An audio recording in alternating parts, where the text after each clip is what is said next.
There have been so many devices that have been coming out recently that I've been trying to find a way of streamlining my content here on the channel. And there's one segment that I feel a lot of you actually are kind of into, even if there are multiple reasons why. It's my top 5 complaints. So I was thinking maybe on this channel where I'm just trying to share my journey in tech and just sort of talk about tech as it comes to me, I will share my perspectives, but it might not be a traditional review like you have seen me do in my career in the past. After all, you could easily go over to Pocket now, and I do have a more traditional long-form review of the Poco F2 Pro. But in this video, I'm just going to go ahead and tell you what my top 5 complaints and takeaways are regarding this sub €500 $500 phone. This is Joshua Vergara. What's going on, everybody? Here are my top 5 complaints and takeaways with the Poco F2 Pro. Alright, so we're actually going to start with the takeaway here, and for the most part this is supposed to be a positive spin to the various complaints you might hear me talk about. One of the main takeaways I have is that pop-up cameras aren't extinct. And thank goodness, we have phones now that have a full screen experience. There are no notches, no cutouts, and this harkens back to a trend that I loved in 2019. Basically, phones were getting weirder and we were getting more excited for phones because these design elements really gave us something to be excited about. There are LEDs that are built into the actual module that will light up in a few different colors that you can customize inside of the MIUI settings. There's also a sound that could happen, like a mechanical sound or some sort of other sound effect. I just turned those off after all. It might be a little bit weird to hear that sound every time I'm doing something like a face unlock. Unfortunately, the display does have a couple of things I could complain about. This being a Super AMOLED display is really awesome for color output and for saturation. Also, there is a really nice always-on display here, but it is a full HD plus panel at 60 Hz refresh rate. Now, there are some people in my unboxing video that kind of complained about this, and I kind of agree with them. I have been spoiled as a reviewer checking out these 90 Hz refresh rate screens that we've had Quad HD for quite a while. There are even some 4K displays out there, but above all else, high refresh rates do make me feel like smartphones are really hitting that futuristic level.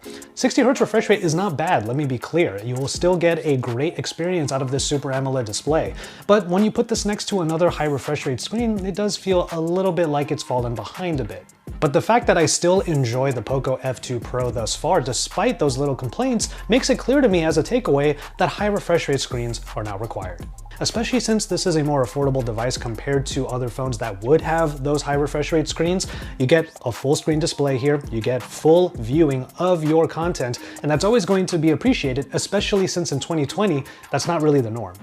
And you know what, it wouldn't matter if you had a high refresh rate screen if the performance wasn't all that great. And for a phone under €500, one of the main takeaways here is that the phone has big performance for that smaller price. You get the Snapdragon 865 on here, which of course is going to be perfect for things like mobile gaming, and also you'll have 5G on here, so if you do want to have the latest and greatest as far as specifications are concerned, well, you get it here in a phone that's under €500. You also get some enhancements based on what MIUI provides. Certain settings like the game turbo mode. Performance might be a little bit relative, but I still think that I have plenty of good times with the 6GB RAM and the 128GB of onboard storage. As far as other features are concerned though, up here on top you still get a headphone jack, which is great, especially for gaming, so you can keep it charged up while gaming, and you even get an IR blaster on here.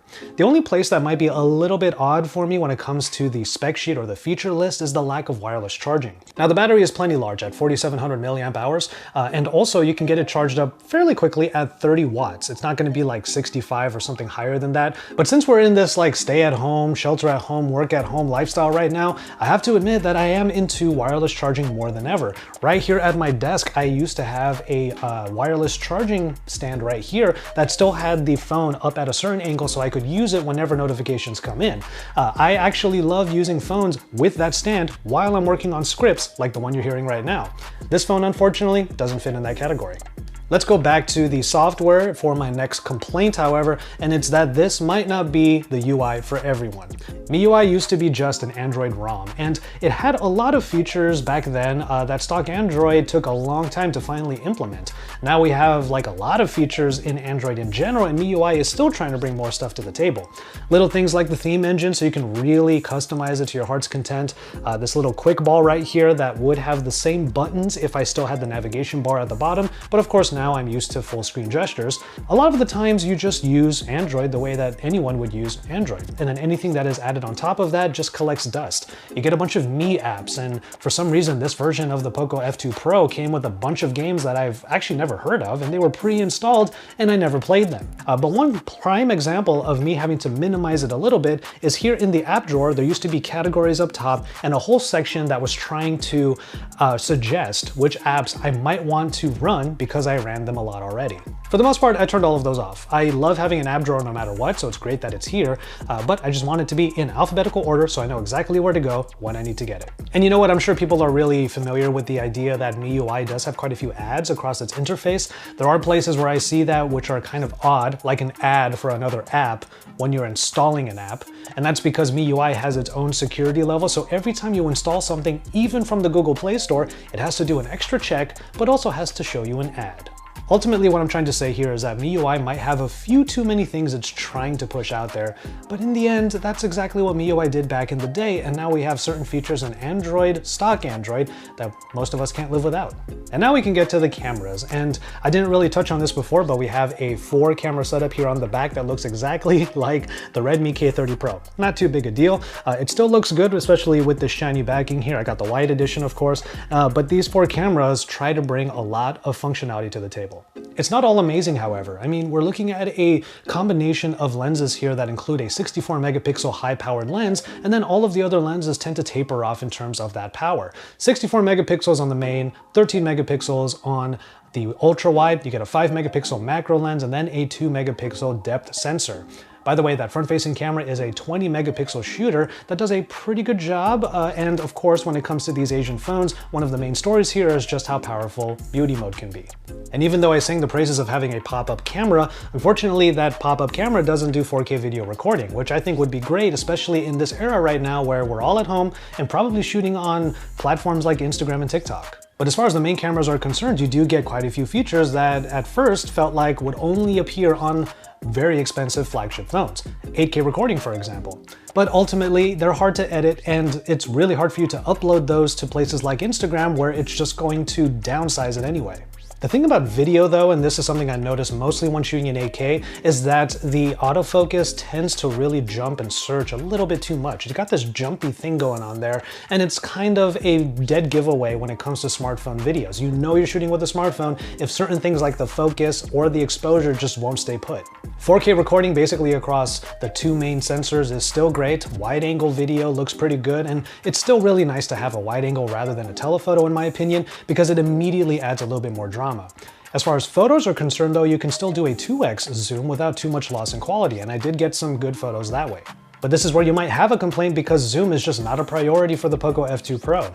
On top of that, it's still debatable whether or not a macro lens is ultimately that useful. Now, it does look pretty good compared to other macro lenses that are like 2 megapixels, but still, tell me what you think in the comments. So there are some fun things to be had with this camera package, but I couldn't shake the feeling that this felt like a camera package we've seen before. Now, hear me out here. Back in 2019, the 48 megapixel Sony IMX sensors were starting to pop up in a bunch of different phones.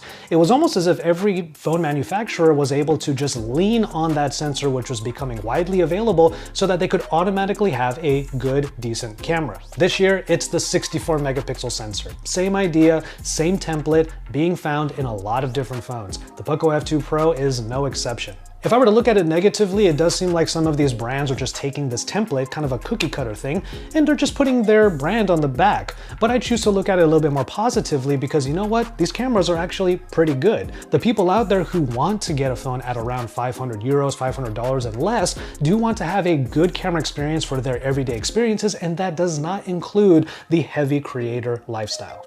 But that does bring me to my final complaint, and it's the fact that phones like this are still not available in many places.